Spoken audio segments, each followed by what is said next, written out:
Hey, welcome to a brand new episode of Straight Up Show Podcast. I am your host, Calvin, and I am riding solo today because this story is a personal story to me, and my counterparts they're not here right now.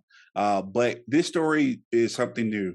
So this is our new season, and you know we love hitting hard topics, and you know what better way to talk about this? Now, if you were listeners of our show, you know, and if you listeners, but if you can see our show on YouTube and other platforms, you see that I am a heavy set guy, and you know I've always been a heavy set guy my whole life. I've been a chubby kid. I was like in like an extra large T-shirt in sixth grade. Like I've always been a big guy. Of course, I played sports, weightlifted, shot put, football, whatever you name it. I did it as an athlete. But I've always been a big guy, and that has never stopped me because my grandma would always tell me that, you know what, just because you're big doesn't define who you are. But in the back of my mind, there's always been some issue about people who treat me differently because of my size, and even being critical of this very podcast, there are people who are close to me that said that I should steer away from conversations about my weight and my personal journey with it because it's, I guess, in a way embarrassing to them. But for me, it's not because I'm going through it, not you, and I'm glad to talk about it. So today's show, we're going to talk about something that I heard on an app called Clubhouse. And if you listen to Clubhouse, we talk about that app all the time because that's where some of the real conversations are happening. With that being said, I heard something from a quote unquote fat influencer. She's a big girl herself. Shout out to Jessica Starr in California. But she has worked with some of the big names like Danny Trejo and all the Latino community. She's one of my good friends. But she has mentioned something called fat phobia. And it's something that I've never heard as long as I've been a fat guy myself, but fat phobia. And, you know, I have friends all around the world. And one friend that I talked to, we talked one night and she brought that subject up.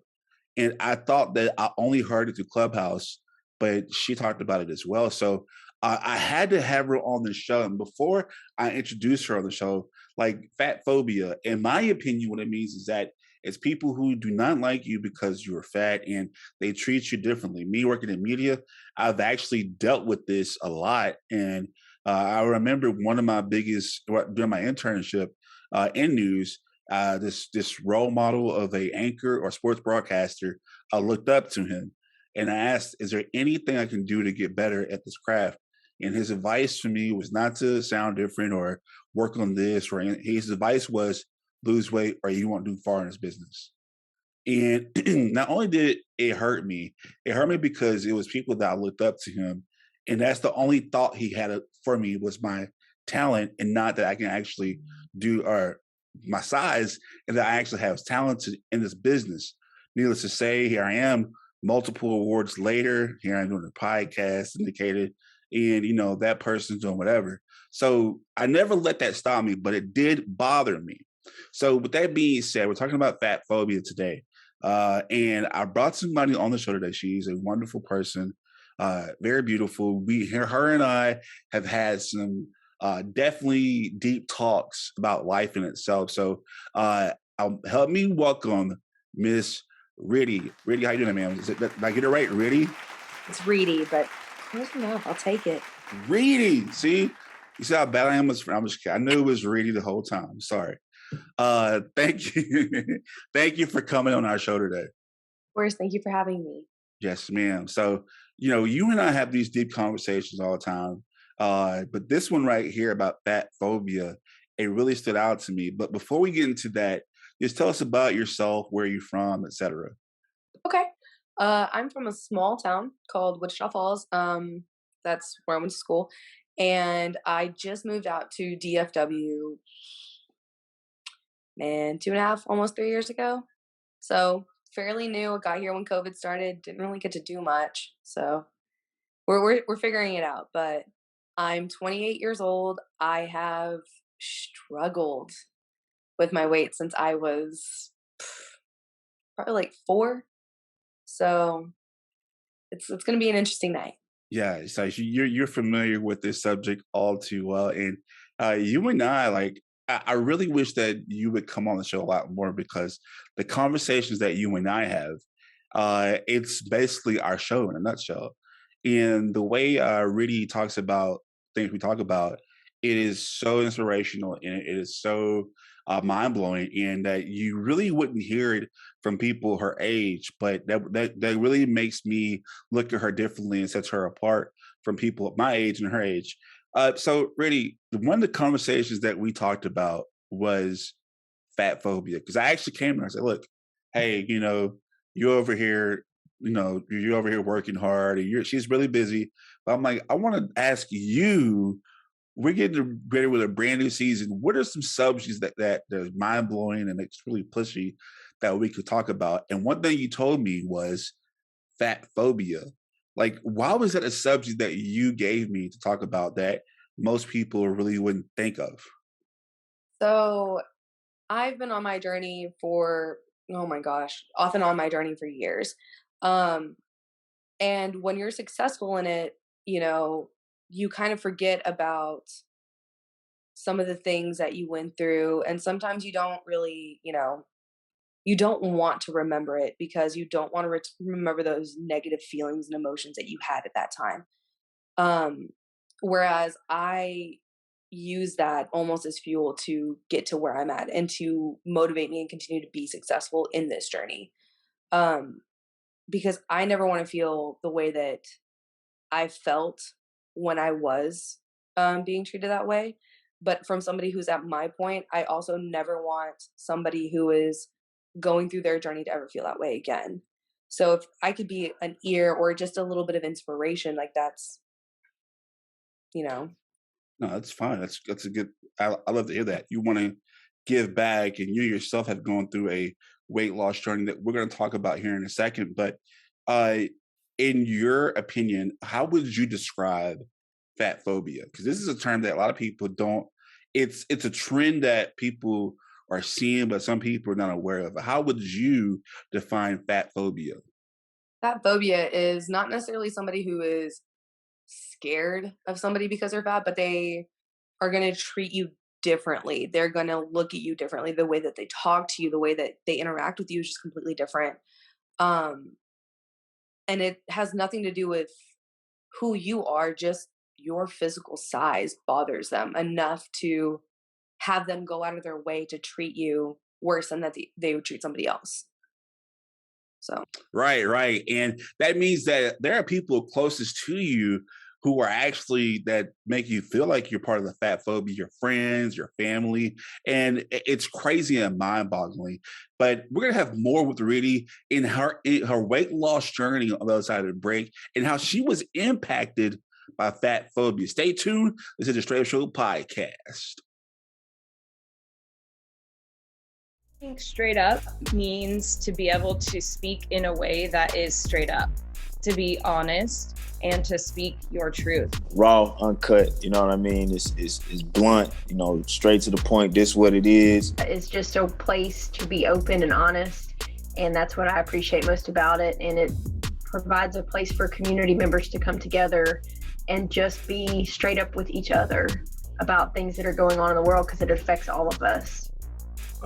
Unfiltered, raw, with all the cursing that Calvin does. Straight up is just being real, telling it like it is, being you. Being solid, being who you are, no matter what it is, no matter what situation you're faced with. Right, this is who you are. It really speaks to me, saying it is what it is and it ain't what it ain't. Straight up. All right, welcome back to the Straight Up Show podcast. I'm your host, Calvin. Today, I am joined by Miss Ridhi. She's a good friend of mine. We talk a lot. Once again, hey, thank you for coming on our show today. of course, thank you for having me. Yes, ma'am. And so we're talking about a crazy subject to y'all, but it's a subject that me and her have actually gone through. Probably not her so much now, but me definitely all the time. And I say this joke all the time. Like, I'm glad that I have thick skin because I definitely need it in this world because people are savages. And some of the stuff y'all do to people like myself about being big, it really does hurt. but we have to muscle up and just take it because we look and feel the same way we look and feel the same way we do if we were fat. Or I probably misworded that, but no, I'm saying that people who target fat people and treat them differently is definitely something that's big in America right now. But I am proof that you can make it far in this business and still be yourself. Don't I lose weight? Yeah, I mean, I lose a couple pounds, but I've been a I've been a big guy my whole life. And before we go more into Ridhi's her conversation about the subject, I'm actually when I took a body test, not even like last year during COVID, and my ideal weight is in the 270s already. So I'm like, wow, like so I when they say that you're big boned, I have paperwork that says I'm actually big boned. So I'm not just fat, I'm big boned as well. So that's I got paperwork for it. That's a joke. And Yeah, right. Yeah, I'm big boned for sure, but I have paperwork for it. But no, so that was a bad toss of the joke. But no, uh, we're talking about fat phobia and how people are being treated, and it really has struck a chord with me, especially working in media, how people treat you, the way you look like, and I've seen it from different sides to women who get older, and especially people who are big. But I've seen big people like myself make it in this business, and of course, you got your Amy Schumers, you got your Moniques, and you got these bigger women and bigger people in life who actually make an impact in the world. So there should not be as much discrimination against these people, but we still get it. And really, you said that earlier that you've been, a big person most of your life. How has that impacted your life, and has it made or break your successes in life? um, I would say a lot of what I've gone through has helped make a lot of my successes, as shitty as that sounds, um, because of the way that people have treated me my entire life, because the way that people have talked to me and like just, you know, treated me like I'm less than a person, has really taught me to not let the words and actions of others hurt me, and to really get that understanding of there's not too many people who truly are there when it comes down to it. So choose your people wisely. Your inner circle, your people that you trust, those people need to be in your corner rooting you on. And if they're not, if they're part of the problem, then it's going to be a struggle. But fortunately, my people were in my corner my entire life, most of my life. So I've been fortunate that it's kind of helped me become successful and to not take from people. Yeah, my grandma was the same way because I would get teased all the time, like "you fat boy," and but she was like, "You my fat boy," like, and it really made me feel loved that my grandma accepted me for him, and that helped me boost my confidence all the way up. Like you talking to, hey, look, if y'all listen, your boy was the prom king in high school, so y'all can't touch me. You can't tell me I wasn't. You know what I mean? Just saying, like So when my grandma told me those words that you shouldn't let these people get to you when you're fat. I think that most people should tell their kids who are chubby, granted, they should hear these things because it can really make their life impact. And when my grandma told me that, you know what, but also there's a flip side because growing up, food was my friend. You know what I mean? I grew up.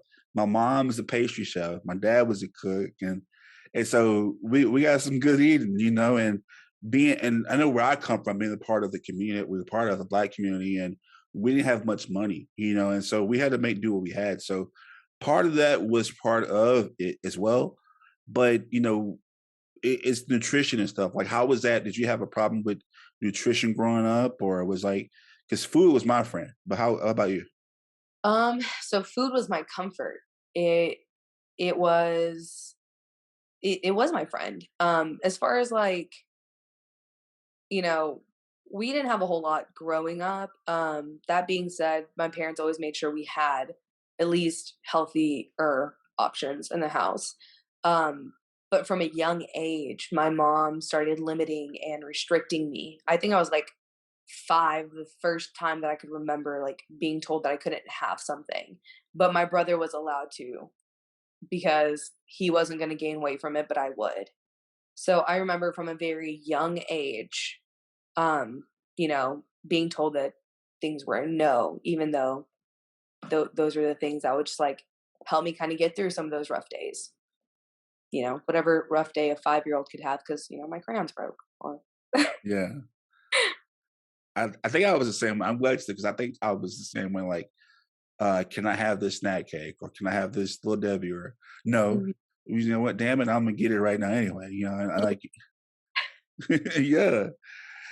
And I was like, okay, well, whatever, but I was the same way. And then like I was an emotional eater too, and like especially during like the days of breakups and stuff like that. And thing is I think with me what happened was is that I was an athlete. So I was eating so much and I can just burn it like that. But once you leave college and all this stuff, like it's like, oh man, I'm about to hit 30 or I'm about to do this. And like, it's really it takes your toll on you. So it's a little different now. But I've always known to bulk up. When you were kind of like progressing through childhood and you're going into your teenage life, like how did like just being a bigger person impact you that way? Did you get treated differently as in high school or uh yes and no. So I was an athlete growing up, and I mean, I played quite a few sports. I was on the volleyball team, basketball, softball. I was in shot. I threw discus. I did powerlifting. I was getting ready to go out for the football team in like the 6th grade. Like, yeah, I was that kid. I wanted to do all of it, but it was hard because one, I was bigger than everybody else, but two, not only do the coaches sometimes look at me like, "Are you really capable of doing the things that we're asking of you?" Um, but I know my teammates were just like, "Really? Like this is our teammate?" And I know it wasn't all of them, but you could feel the stares. You could feel the I don't like this girl. And those people that didn't like me really had no idea who I was. They never had held a conversation with me, but because most of these things required you to be able to be fast on your feet or to be able to run long distances, they're just like, "Oh, she can't do it because she's big." And so from a young age, I always told myself, I can do whatever I want to do because I want to do it. Your words aren't going to tell me that I can't do this. So even when I started in like gymnastics, I mean, granted, I quit that one. Um, but whenever you sprain your ankle trying to do a handstand, yeah, no, you're definitely not coordinated enough for that. um, but no, like whenever I started in gymnastics, I got looks from the coach whenever I walked in, like, you understand you're like 30 pounds bigger than everybody else that's in here. And not being able to do the simple tasks that they were able to do right off the bat was, you know, that hurt. But whenever the coach didn't want to help me learn it because he was just done, I was like, okay. That was probably the first moment that I really felt fat phobia. And I was probably like 6 or 7. And so it started young, but I think because it started young, it gave me tough skin and it gave me that ability to not let what others say affect mm. thought. Damn, I hate to hear that story. Especially at a young age, I mean, like I'm used to being a big kid, nobody look at me, they want to mess with me. Um, how did fat phobia, if it did, has it impacted bef- before your weight loss? How did it impact personal like relationships or dating, etc.? Like, how did that impact? So right now, if you're on a lot of these social media platforms, especially like TikTok, that's one of the big ones where a lot of you know plus size men and women are really getting their voices and they're getting heard. But if you're on apps like that, one of the things or the trend right now is being with plus size women and being with bigger girls. Um, and you see all of these like men who are really like in shape that, a lot of girls would just sit and drool over coming out and saying, "Oh yeah, I like big girls," but it's for clout. You don't like big girls. You like them in the bedrooms, but not in the streets. You're not okay with them in public. Um, but I mean, that still hasn't even changed to this day. But that was a big thing for me was I wasn't I wasn't sought after because I was beautiful or because I had a great personality or because of any of those things. It's because it was a trend and they wanted, to try try a big girl or be with a BBW because they've never done it before. It wasn't a I want to be with you because I want to be with you. I want to be with you because I want to see what it's like. Am I going to take you out in public? No, absolutely not. Are we going to sit here and do this in private? Yeah. Am I going to hit you up about it? Maybe at 2 o'clock in the morning. So those dudes that thought that they were being slick, those guys that those girls are going after, when they hit you up at 2 a.m., you're not getting a response from me. You see that I read this message, but you're not getting a response from me. Or, you hit them back 3 days later, like, oh, sorry, I was asleep. No, I'm not going to entertain your crap because you're insecure in yourself. But that was a big thing was that does impact. Like it messes with you because it makes you feel like that's all you're good for. You're not good enough for anything other than that 3 a.m. text message or that, hey, I'm drunk, you should come through message. For anybody who has body dysmorphia, it really messes with you because you think that the only reason that you're even good enough to text at that time is for that is because they don't want to be seen with you. And it messes with your body. Like if you're on that journey of getting over it, it really does. Like it sets you back because you're just like, damn, okay. But there's that where, being with plus size is trendy. But because of how that went for like the last, I'd say since I was leaving high school back in 2011 up until recently, like that's been a big, I want to call it a trend, but at this point it can't be. From 2011 up until recently, more and more men are coming out stating that they want big women, but you know, What's the adage is like, get with a big person because they're more loyal. But is it yeah, and I hate that because it's like, so you're telling me because I'm a big person, I have to settle now.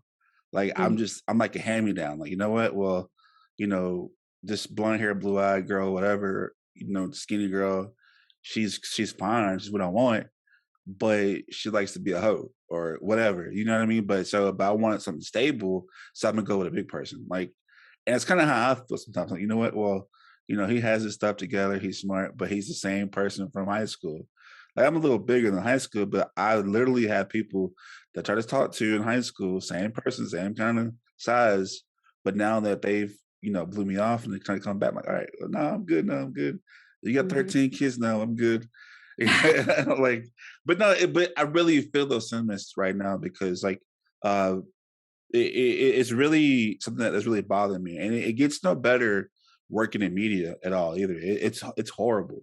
mhm. Um, you brought this, and it just blew my mind that you brought this subject up, and like, if you could take anything from this, like, what do you think biggest people's biggest problem with big people is? Like, why do you think that there's such a hate? I guess a subconscious hate for them. Like, why do you think? Like, even taking out the dating part of it, like, just like because I know that to me, I look at like how dare you be big and how dare you interview, Shaq or somebody like because I've done it all. But like, what do you think people's hate is about it? Like, they just like I feel like they're spitting on us.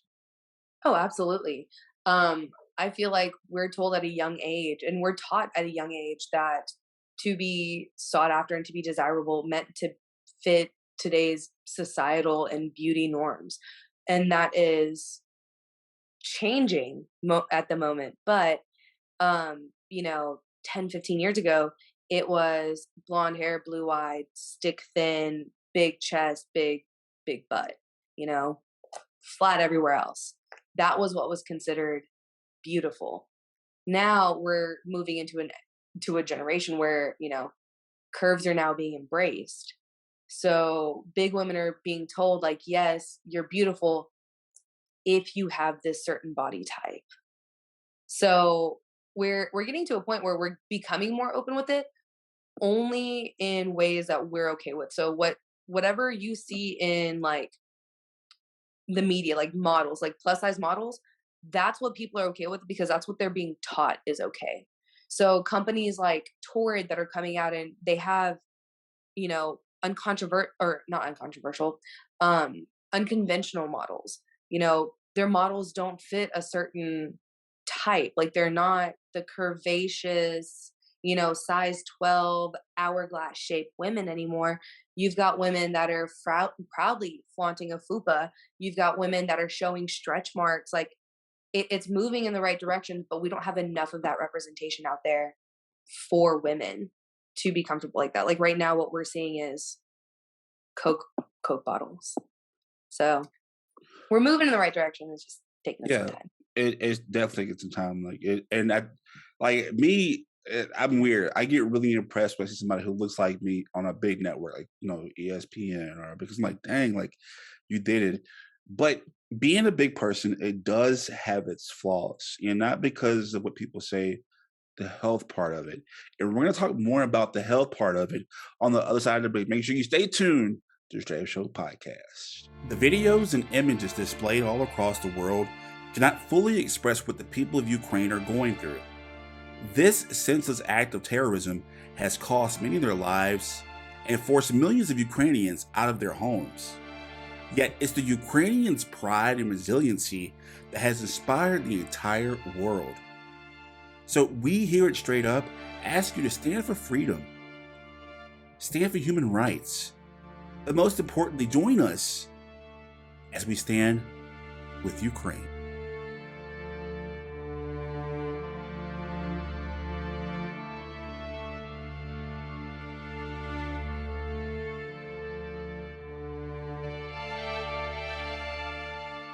In the 2 years that Straight Up has been a podcast, we've gone to where most podcasts have never gone before. From multiple celebrity guests to groundbreaking episodes, Straight Up is changing the podcast game. And now that season 6 is finally here, we plan to continue leveling up with our exclusive season 6 merchandise. That's right, grab your 80s retro inspired merch today. Just visit our website at straightupshowpodcast.com. That's STR8 upshowpodcast.com. Shirts as low as $19.99.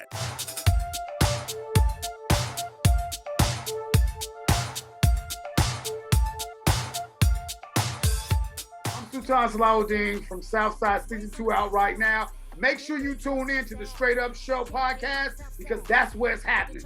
You dig? All right, welcome back to the Straight Up Show podcast. Once again, I'm your host, Calvin, joined by a good friend of mine. My name is Ridhi. Ridhi, thank you so much for coming on our show today. Of course, thank you for having me.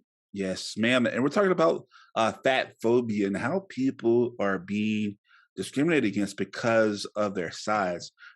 As you can see, well, I told you, but I am a big person by nature. I do have paperwork that says I am a big bone person, haters.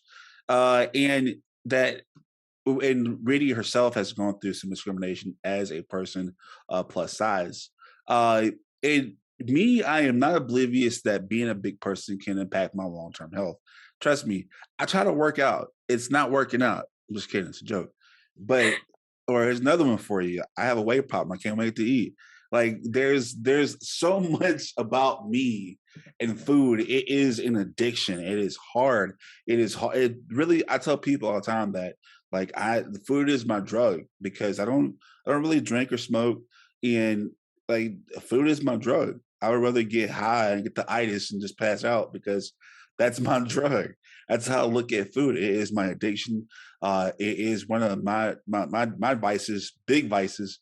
But it's hard to give up because it's been in my life most of my life, but it can eventually end my life. And I don't want it to get to that point. It is a struggle. Trust me, I was on a journey before COVID. Then, of course, COVID was like, you know what? We're going to trap your ass inside for 2 years and make you gain some more weight. So that's that. But fat phobia, me being working in media, I know how it can impact people. They look at you differently about your life and who you are. And it sucks. So my good friend Ridhi, she has been on a journey herself, and You and I talked prior before this, and when you told me this story, I didn't believe you at all because I'm like, you know what? I like the way you look, and you look very beautiful. But this is a decision you had to make. So, if you could tell our listeners and viewers, what was your weight loss journey like, and how did you get started? It was stressful. It still is. But my start was I had finally, like, I'd gone to a doctor. I hadn't been feeling well, and they took my blood pressure. My blood pressure was high. We did labs. My cholesterol was high. I was borderline diabetic. Um, Iron levels were low. Like, I was just a mess. Like, they were pretty shocked at that I was still able to walk and not like pass out. Um, but talking to my doctor, it was, a conversation that we had had where he had told me basically like, "Hey, you're at a point in your life where you really need to make a decision. Like, do you want children?" And for anybody that knows me, all I ever wanted from the time that I was like, you know, young up until, recently, all I've ever wanted was to be a mom, and to one day have kids of my own. And, but at 280 pounds, at 5'5", that's very, very high risk. They told me basically like, "Hey, at your size, if you were to get pregnant, really it's either you or the kid. It's not, if you're able to get to that point, you're gonna have to make that decision." And at 27, that wasn't something that I was okay with. I wasn't okay with having to decide whether I got to live with my child. So I sat and I really had to think. I was like, what are my options? I have polycystic ovarian syndrome and endometriosis, which both cause weight gain. But the only way to deal with either of those is weight loss. So I was in this endless loop of never being able to control my weight. And surgery was brought up. It was an option. So it was a matter of me going to my doctors and saying, "Hey, look, I know that this is an option. I know it's very risky because I'm young, but I think it's perfect because I'm young. I know what you guys worry about is me not being able to handle it, not taking care of myself, and just going back into old habits." I said, "That's something that I'm not worried about." I said, "But I know one of the things that scares you guys is me trying to go back into living my normal life too quickly, which will cause tears or cause everything to slow down or having to go back in to fix it." I said, "I'm at a point in my life where, you know, I can slow down for the things that I need to slow down for, but my body needs to be on point as far as like health wise, because I'm constantly sick. I never feel good. And I have all these ongoing issues." I said, "This is supposed to be a way to fix that." Um, so we did my BMI, we did, everything. According to my BMI, or according to the charts that they have, somebody my size and my age, I'm supposed to be about 130 pounds, right? That's where I'm supposed to be. At 280, I'm huge, I'm massive. Um, but then we had to sit and think, and I told him, I was like, "Can we do like an actual BMI?" And he was like, "Yeah." Whenever we did, I came back 130 pounds of muscle. So they were like, "Yeah, we can't get you that small." And I was like, "That's never the goal. It's just to be healthy." Um, and so the journey really started once I went to the doctor, and, we talked about it, and I was going through and making my decision as to what I wanted to do. Part of it was having to maintain consistent weight loss for at least 6 months to prove that I'm able to do it and able to maintain. Um, in the 6 months, I lost and maintained 30 pounds. And 10 of it was due to me actually putting the effort and putting in the work and, eating better, making better choices, not drinking, sleeping, things like that. 20 pounds of it was due to my best friend passing the month before my surgery. So I stopped eating for about a solid week. I wasn't drinking protein. I wasn't doing anything I was supposed to. While my doctors were proud, it was very concerning for me to have lost that much weight that fast. So before I could actually get surgery, I had to sit down and actually go through another counseling session, because of how traumatic my experience was. Because it was about a week before surgery that I lost my best friend. and his funeral was the day after I got out of the hospital. So I had to go through additional counseling after I got surgery just to ensure that I was not eating due to emotions, because food was comfort, food was my friend. But I'm currently 6 months post-op. So I am down a total of 100 pounds. I've dropped, Congratulations. thank you. I've dropped from 280 to 180. And now it's all about maintaining. So I don't deprive myself of anything, which is, if you ask somebody, yes, that's problematic because I'm not eating healthy. But I've come to realize the way I am is, if I deprive myself, the moment that I give myself that opportunity to cheat, I'm going to go overboard. So I give myself everything that I want in moderation. If I want something sweet, I get my bite, or I get however much of it that I need for that moment, and I'm good. Or I find healthier alternatives to things. So instead of doing like, ice cream, I'll go get yogurt. It's just about like the simple little things that I've switched in order to maintain a healthier lifestyle. Um, and now at this point, it's just kind of like second nature. I don't sit here and I'm not doing anything crazy that, other people can't do. I have another tool to help me get to that point. So it's been hard. It's been stressful. Um, but I can happily say my cholesterol's in check, my blood pressure's in check, and I'm no longer pre-diabetic. So, or borderline diabetic. So, It's good. Uh, Moment of silence for your friend that passed away, right? Respect. And shout out to him and his family, sending positive energy y'all's way, and to you as well, too, Ridhi. Um, that's amazing to hear all that. And I'm sorry that you had to go through all that, but it's always a story. And I'm glad that we're able to tell your story about this, and that you had that issue. Now, it's definitely not easy. And I'm kind of like you. It's just kind of been like stop and go, stop and go. And uh, being able to realize what's in your life and what you want out of life. Trust me, you are an encouragement and inspiration to myself, to me as well. Trust me, we all have those. And people who don't hear this, PTSD is not just for Marines and stuff like that. It's for people who go through stuff and they really can't get over it. Me, I have PTSD verified, and it's not because of something, but it's stuff that really haunts you, and you can't get over that hump. And it takes strong people like Ridhi, who comes on this show, not scared to talk about what happened, and hopefully be an encouragement like she is to me, to you as well. Now, with that being said, my girl is looking fabulous. She got all these guys on her looking at her. And let me ask you this. So now that you've had this weight loss, you lost over 100 pounds, my girl's looking good. How has things changed? uh, a lot has changed actually. And it's crazy just to see, like, in your day-to-day life, the way that people treat you and how differently it is. Like, since I've lost the weight, I noticed, even just walking into work, my coworkers are much nicer to me. And it's not like they were mean to begin with, but it was just, I get easily 5 times as many compliments now from my coworkers as I used to.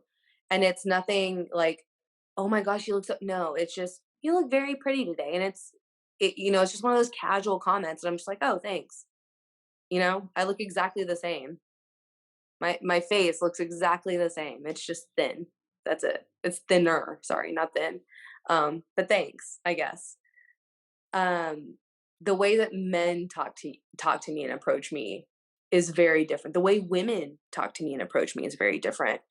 Um, it's it's crazy because, like, I myself, like, the way that I used to do things hasn't changed a whole lot. Like, if you go out with your group of friends, I don't know, guys are a little different. If you're hungry, most of the time you'll say something, right? Yeah. No. As a woman, whenever I go out with my smaller girlfriends, I will never admit that I'm hungry, even 100 pounds smaller. I will never be the one to say it. I'll What and was it?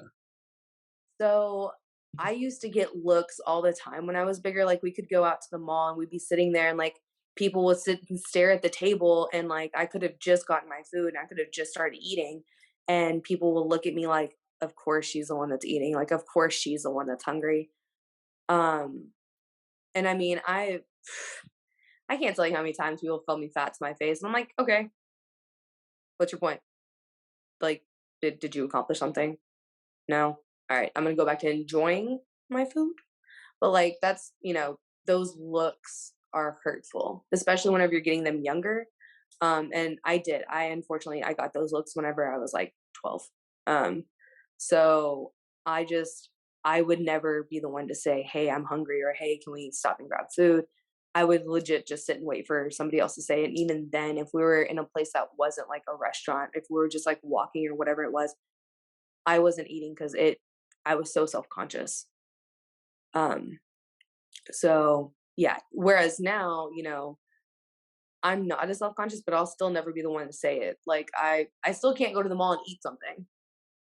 And it, you know, you would think that would change, but no, I still see myself at 280 in the mirror. So that hasn't changed, but the way that people view me has changed. And so it's kind of hard from my end because I'm still fighting that person that I used to be. Whereas I'm hearing that, hey, you don't look like that. You look fantastic. And I'm just like, we're not saying the same thing Yeah. at all. Why do you think that is? Like because you've been through a lot. Do you think that this fat phobia has really subconsciously damaged you, or like?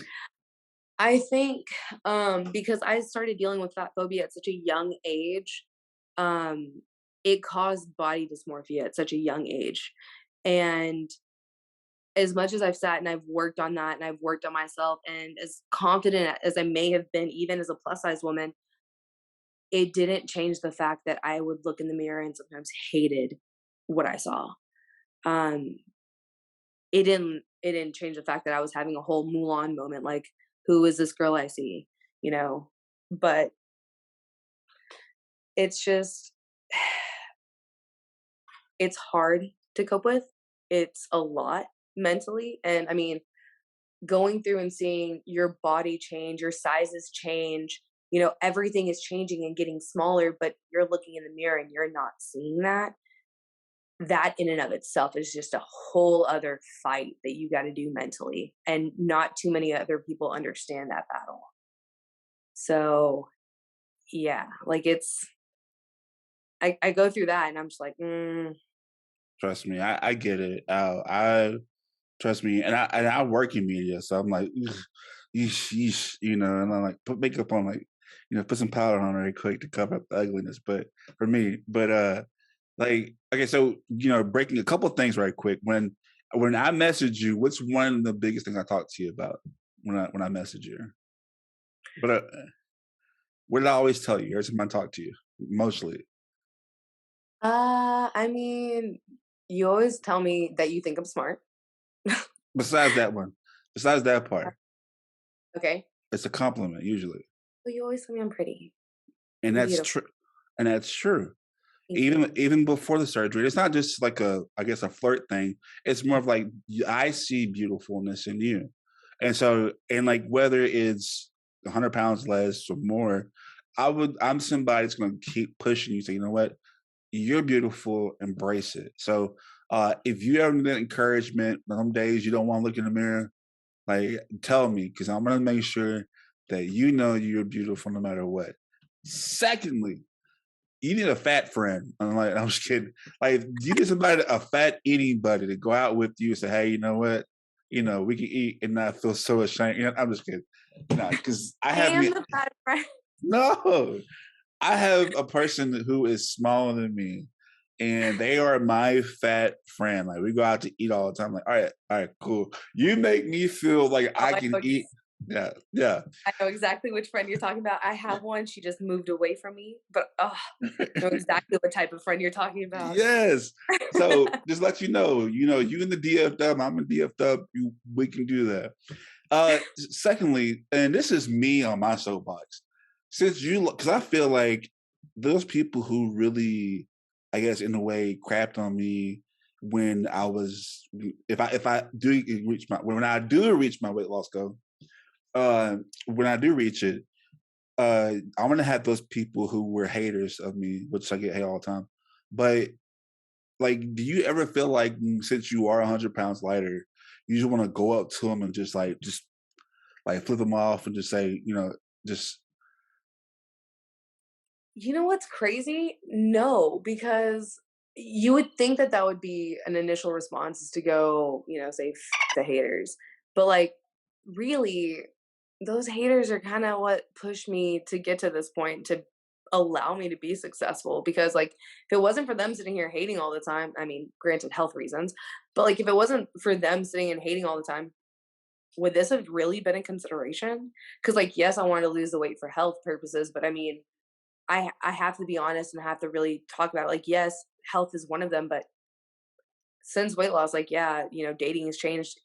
It was partially for the fact of I enjoy being lighter. I enjoy being smaller. I enjoy being able to go out and shop at a straight size retailer. Um, but yeah, no, like one, y'all, but two, thank you. Um, so yeah, that's all I I you needed. I was like, I just want to hear somebody say, I lost 100 pounds now. You like, yeah, exactly. That's what I want to hear because I feel the same way, especially being a me. I'm like, you know what? I made it here, being a fat person, and and it's so bad because this one woman I looked up to, she was one of my inspirations in news, and man, just I thought we were really cool, and she looked at me a certain way, and then the day I left that job, she was like, "You ever thought about just losing weight?" And I'm like, "Whoa, that's what's on your mind? Wow. So you've been holding that in for a minute. You wait till my last day, So it just really made me look at her differently because even though we were buddy buddy, we were cool. In the back of her mind, that was what she was wanting to tell me. And I'm like, dang, you really? That's all you see in me? So, man, you know what? Even right now, I'm like, you know what? I just want to just, mm, like in your face but man, you are definitely an inspiration. Now, we did a little pre questionnaire before you came on the show because I want to make sure you're comfortable with some of these questions. Now, I did give you a hard question to ask. I'm not for sure if you remember this now, but let's flip the script on you now. You are 100 pounds lighter. Do you think that you yourself will be a person that does the fat phobia, Haiti? Now that you're lighter. I don't think so. And the reason I say that is because those people, while yes, they helped me get to where I'm at, I know that's not the same for everybody else. I know not everybody else takes the hate and is like, yeah, I'm going to turn that into fuel to get to where I want to be.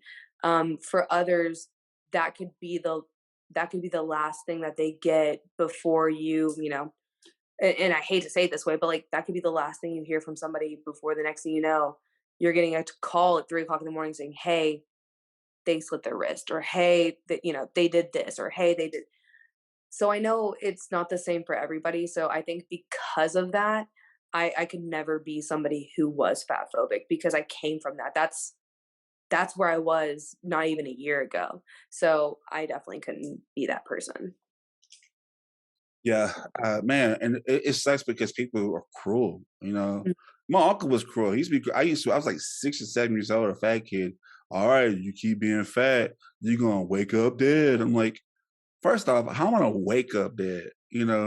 For I, like me, I'm that kind of smart ass, but like makes I would sense. I would hear all of these different things like you're gonna wake up dead and you're gonna be, I'm like, well, this and that, but man, shout out to you for being so strong and actually getting like this. I hope subconsciously you do not, go into the fat phobic man because you've been there. And me, it's like I believe in myself that I can do this journey by myself. You know what I mean? But it definitely inspires me to hear you were able to get the help that you needed to better yourself and to see you now and to see where you've been at. I've seen it. It really is an inspiration. So you've done a great thing. Before you leave, is there anything that you could say to those two things? What would you say to those people who are actively or maybe subconsciously, actively discriminating against fat people? What's your message to them? Take a step back and really think about what you're doing because, at the end of the day, I'm a person just like you are. I have feelings and emotions just like you do. So does anybody else who's in the plus size community. Um, don't be like the others who stop us from making the progress and strides that we're trying to do because, that person that you're making fat comments about at the gym, they could be on their weight loss journey and you've now just ruined everything that they've worked towards.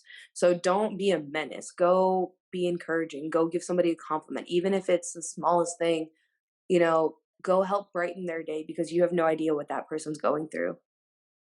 And thank you for those words. And for those who are the victims of body shaming or fat phobia, like, what's your message to them? Like, because you've been through it, you're still kind of going through it emotionally. But what's your word of advice to how they can deal with it, or some words of encouragement to those people? Stay strong.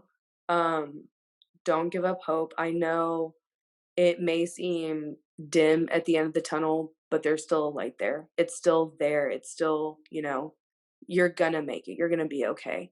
Um, don't let what other people say necessarily hurt and affect you or your confidence because they don't know how hard it was for you to get to where you are today. They don't know the struggle that you've been through. All they see is the external, and don't let that make or break you. Continue fighting the fight that you're fighting because nobody understands better than you do. Really just, keep going. Like, you got this. Don't let anybody else tell you what you can and can't do. Wise words from a wise woman who's actually been the journey. I've seen her on this journey. So y'all, she's done it. She's looking fabulous. She's looking very beautiful. Once again, thank you so much, Ridhi, for coming on the Straight Up Show podcast. Thank you so much for having me. Yes, ma'am. And that's the end of our show. We want to continue the conversation. Make sure you go to all our social media platforms. Go to our Patreon page at The Show Podcast 318. It's STR number 8 Show Podcast 318 at patreon.com. You also go to our website. We have a brand new revamped up, whatever you want to call it, website. Make sure you go to our website at showpodcast.com. That's STR number 8 upshowpodcast.com. There you can go support us on Patreon, look at our old shows, our new merchandise, strictly for season 6, out right now. Go there, subscribe to our channel, and you can see all the things that we talk about, all things straight up. But at the end of our show, we encourage you to come back. Ridhi, please come back on our show. Absolutely. Just let me know when. Yes, ma'am. And if you come back, there's only one rule to our show. You gotta be straight up. All right. See y'all later.